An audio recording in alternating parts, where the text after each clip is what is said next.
Tiger's golf swing. Now over the coming minutes I'm going to detail to you exactly the changes that Tiger has made to his golf swing over the last 6 years. Now on the left hand side that's Tiger in 2001.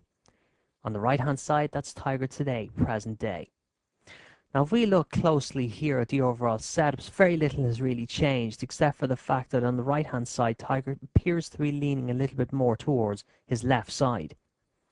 Now, if we watch the initial takeaway of both swings, we'll start with the one on the left here.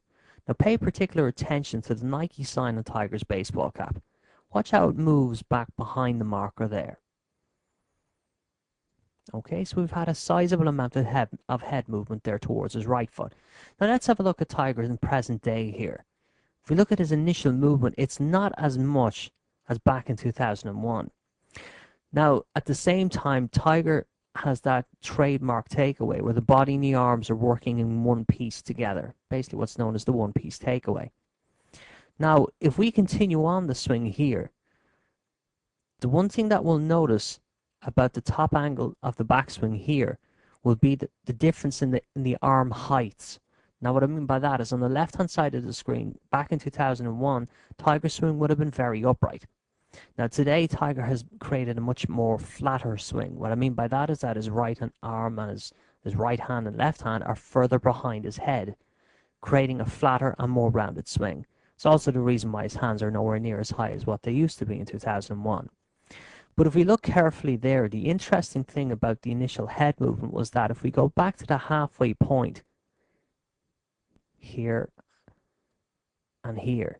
Now if we look at it carefully, in 2001, Tiger had a lot more initial head movement, say in the first 3 or 4 feet, and then less, of course, today. But if we take both swings to the top of the backswing here, they're the exact same in terms of full head movement there and there. The only difference is on the right-hand side, Tiger kind of did it as a gradual movement throughout the entire backswing, where in 2001, Tiger more or less just got his weight onto his right foot first, kind of anchored his body there and then just got his shoulders to turn around that point.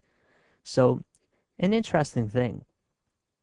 Now, one of the things that Tiger seems to have done now over the last, say, 5-6 years now, and it's something that's kind of plagued him a little bit, is the head height when he comes down to hit the golf ball. Now, if we look at 2001, let's have a look at Tiger as he goes to hit down on the ball here. Notice how the head level drops a little bit. Okay? Now, let's see Tiger in present day. Watch how much the head level drops here. Now, you see, that's been a real problem for Tiger for the simple reason that if your head level drops that much, what it does is it brings it closes the distance between the shoulders and the golf ball. The distance in between both points where the hands and arms have to chase to try and recover from that position. Now, if you're sitting beside any door, if you were to look at the actual hinges of the door, it would be very much like somebody moving the hinges of that door closer to the door frame. The door really wouldn't have any chance of closing properly without hitting the frame of the door. It's the very same thing here with Tiger's swing. If we look at him again there, you see the very second the shoulders drop in, the arms just don't have the room they need to catch up. And that's why this Tiger tends to block a lot of shots out to the right. Now, in my experience, I feel the Tiger looking at a swing in 2001, the dropping motion down from that level, it didn't really hurt him because if you're an upright swinger, it just means the club is coming down on a slightly steeper angle, which still really meant Tiger would still hit relatively a straight shot. So I'd say Tiger now has battled with trying to maintain his head height coming through the shot. Now, many great players have had to deal with this problem. One of the most powerful elements of power in a golf swing, you see, is to keep your head and shoulders behind the ball as you hit through the shot. Of course, the downfall of overdoing that is that the head level drops too much. If we look at Tiger hitting through the ball at this point here now, well, the one thing that hasn't changed is, of course, the right foot movement and the midsection of his body. If we draw a circle around Tiger's his right foot on both here, if we look carefully, you'll see how much the right heel comes up. Now, that's really just a natural reaction to the lower half of the body moving. It's almost like an effect where the left hip is dragging the right foot up off the ground. Now, that's what we call the point of contact at this point here, but This position here is what we call the reverse C. Now the reverse C is a line that's drawn, say, from here, like that there now.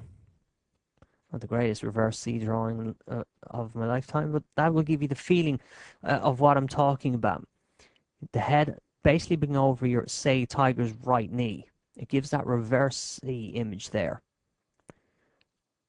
And that's where tiger creates an enormous amount of power from. If we look at tiger from a side angle here, this is actually a unique angle to look at a Tour Pro. It gives us a good sense of how much shoulder turn tiger creates in the backswing here now. But more important, it allows us to see the midsection of the body, like the left side here. Now you see, the left hip for tiger is really the powerhouse of his golf swing. That's really where he gets all the hit and power from. You can see clearly there that the left hip is moving out of the way there. Now, the left hip, you see, has two functions. One is to turn the left side of the body out of the way and move the weight forward. And the second, of course, is what we call delaying the wrist action, or delayed hitting. Now, I'm going to show you a slightly different angle now to help you to understand that. Tiger at the top of the backswing. If we look at the left arm and the shaft angle, okay, that's what we call the L shape at the top of the swing. Now, if you look carefully, watch how the L shape is maintained in the downswing here now. We look at his left arm there, and you'll see the shaft angle there all the time being maintained. Now, what happens to the great majority of golfers, you see, is they get to the top of the swing and they actually hit from there with their hands and arms, which of course releases all the wrist action and cuts right across the ball. And that's hence why the massive majority of golfers hit the ball left to right in golf. But if you look closely here, look and see how the left arm and the shaft angle is being maintained. It's what we call delayed hitting. Now, what makes that possible, you see, is the left hip starting the downswing. Once the left hip moves, it's taking the temptation away from the arms and shoulders to release early. Affectionately, of course, been named as delayed hitting. So you can see the left arm there, and you can see the shaft angle all the way down. Now, at this point here, you see, Tiger has his left side cleared, which gives his arms all the freedom they need to release the wrist angle. But once again, you can still see that delayed action, even at this late stage in the downswing. There's our point of contact. Tiger's left arm perfectly straight. Head and shoulders over the right side exactly as they should be. Club face turns over. You get that reverse C angle that we spoke of. And then Tiger just simply turns around to the finish. If we look at the likes of, say, Ernie Els for a moment, I think Ernie gives us a great example of this motion. Now, if you look at his left pocket here at the top of the swing, watch how the left hip and left pocket move behind. You see that? All the greatest tour pros in the world have always had this movement, the left hip starting the downswing. The left hip starting the downswing. So at the top of the swing, you don't want to be thinking about moving your hands or wrists or hitting at the ball with your arms and wrists. It's all about getting the left side to hit the shot first.